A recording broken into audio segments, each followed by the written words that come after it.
საპატრიარქოს უბრუნდებით კვლავ პირდაპირ ეთერში განცხადება კეთდება. მათ შორის სამი კომისია ჩამოყალიბდა, ეს იქნება სამანდატო, ხმის დამთვრელი და სარედაქციო კომისია, განისაზღვრება ამ კომისიაში შემავალი წევრების საკითხი, ვიცით რომ სხდომა, გაფართოებული სხდომა გაიმართება სამების ტაძარში. შემდეგი სინოდის სხდომა გაიმართება 24 აპრილს. აი ეს თემები იყო.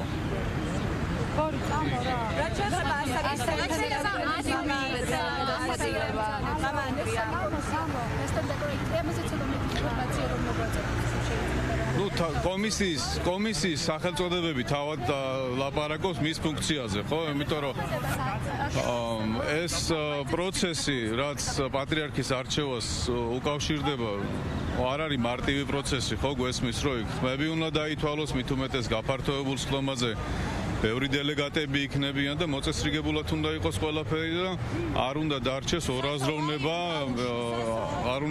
ორაზროვნება არც ერთ საფეხურზე. ამიტომ საორგანიზაციო კუთხით ბევრი რამ არის გასაკეთებელი და საჭირო იყო შეთანხმება ამ თემებზე. რაც შეეხება ასაკის და განათლების ნაწილს, მამა ანდრია, ჩვენ თქვით შესვლამდე რომ ამაზეც იმსჯელებდით 70. მე ვთქვი რომ თუ დაასვამდნენ ამ საკითხს. მოკლედ განათლების თემასთან დაკავშირებით რაღაც ესე განსაკუთრებული მსჯელობა არ ყოფილა, თუმცა მინიმუმ სასულიერო სემინარია რჩება მოთხოვნად.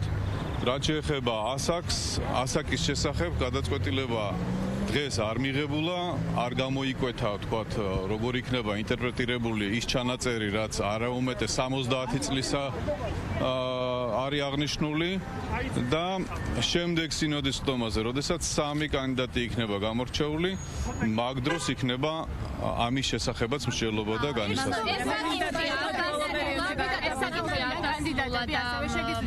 ვერც ერთი შეკითხვა ვერ გავხსნა. შემდეგ სინოდის სხდომაზე სამი კანდიდატის გამორჩევისას იქნება ამაზეც უფრო მეტი კონკრეტული.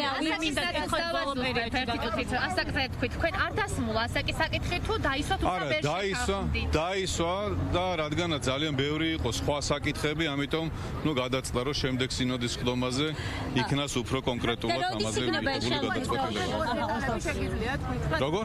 კონკრეტულად დეტალები განხილვასთან და რა პოზიციები გაჟღერდა? პოზიციები, დიახ, როგორი იყო სინოდის წევრების?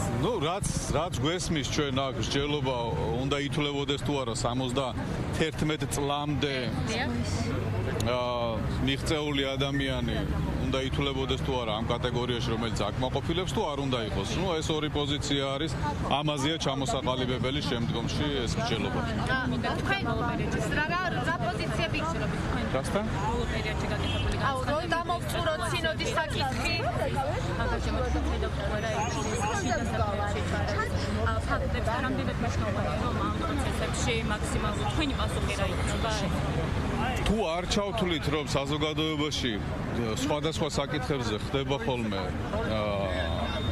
რაღაცა გამძაფრებული პოლემიკის წამოწყება, სხვა რაიმე ზეწოლაზე თუ ჩარევაზე თუ გავლენაზე საუბარი არ არის. რადგან ჩარევაზეა საუბარი, მამა ანდრია რუსეთის სადაზვერვო სამსახურის საკითხის სამსახურის გავრცელებულ ინფორმაციაზე რას გვეტყვით, ამაზე თუ იყო თუნდაც დღეს საუბარი, ან თუნდაც უმაღლესი იერარქიის სასულიერო პირების პოზიცია როგორია? არ ყოფილა არანაირი მსჯელობა არ ყოფილა, ახლა სრულიად რაღაც უსაფუძვლო გაუგებარი განცხადება იყო.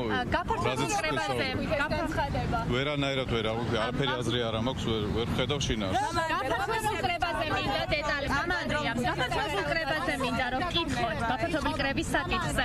სულ თუ დაითვალეთ, რამდენ ადამიანზეა საუბარი იმ ჩანაწერით, რაც კოტირება როგორც არის განსაზღვრული მართვა-გამგეობის დებულებაში და სამრევლის წარმომადგენლები როგორ მოხვდებიან, თუ არის განსაზღვრული უკვე ამას დავაზუსტებ შემდგომში კიდევ.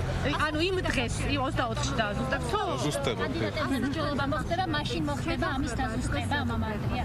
არისო ამისთვის მზაობა. აი ნახეთ, რამდენ ხანს გაგრძელდა სინოდი და უამრავი საკითხი იყო საორგანიზაციო და საჭირო გახდა რომ ამისათვის შემდეგ სინოდზე გადაიტანეს ეს საკითხი. ერთი და იგივეს ვლაპარაკობთ უკვე მე მგონი.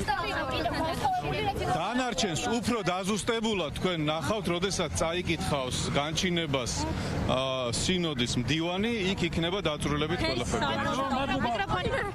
პირდაპირ ეთერში მოისმინეთ მამა ანდრია ჯაღმაიძის განცხადება სინოდის ხდომასთან დაკავშირებით. კიდევ ერთხელ გეტყვით, რომ სინოდის ხდომა დღეს დაახლოებით 6 საათის განმავლობაში მიმდინარეობდა. როგორც მამა ანდრია ჯაღმაიძემ აღნიშნა, 3 კომისია ჩამოყალიბდება. დღევანდელი შეხვედრის შედეგად გადაწყდა ასე, 3-ვე კომისიას ექნება განსხვავებული ფუნქცია.